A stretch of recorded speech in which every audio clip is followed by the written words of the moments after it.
So my name is Ildiko Agoston. I am a non-invasive cardiologist. I've been at UT Health for over 10 years.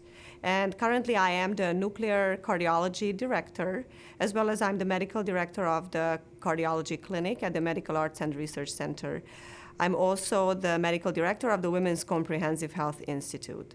Nuclear cardiology is a very important part of cardiology. From the training perspective, for our fellowship training, it gives a great foundation for our fellows to diagnose patients with coronary artery disease and to risk stratify them whether they have coronary artery disease or at risk for that. For our practitioners, obviously, is one of our core diagnostic tools that we use in non-invasive risk stratification of our patients. In our institution, we have access to several different nuclear cameras. And for our cardiology fellowship, this is an excellent opportunity for our fellows to get acquainted with many different modalities that they might see once they graduate from our program and when they go on to practice on their own. We have access to the top-of-the-line CZT camera now at our Medical Arts and Research Center Heart Station. We also have the older version sodium iodide SPECT camera that we work on at University Hospital. And with the Heart and Vascular Institute opening soon, we are hoping to acquire another top-of-the-line CZT camera at University Hospital. Our fellows also rotate at the VA hospital, which has opportunity to teach them on a yet another different camera where they can learn about attenuation correction on SPECT CT camera. We are a large volume tertiary care referral center, and our nuclear lab reflects that. Our fellows all graduate with ample number and experience to practice on their own.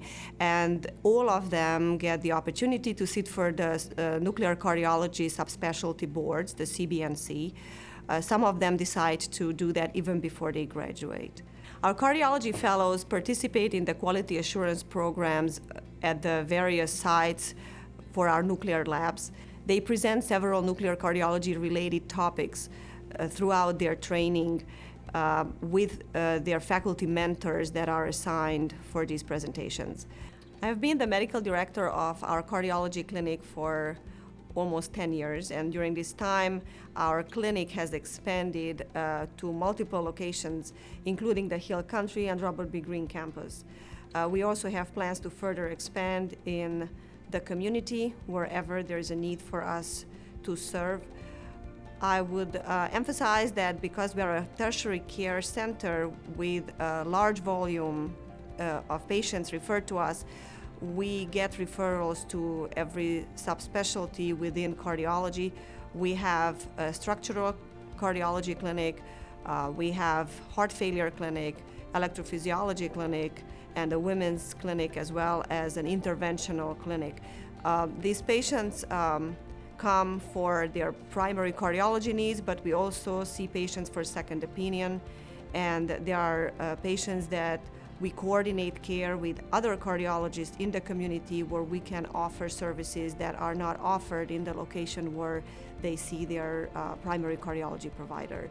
Our cardiology clinic at the Medical Arts and Research Center is uniquely located in a building where we can offer the patient same-day testing, including echocardiogram and sometimes stress testing, because our heart station is also located on the same floor where our cardiology clinic is.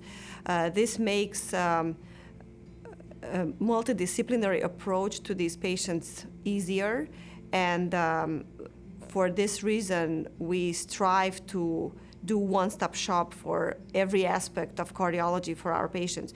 We do see patients who come from all over Texas, and we value their time and willingness to travel to San Antonio.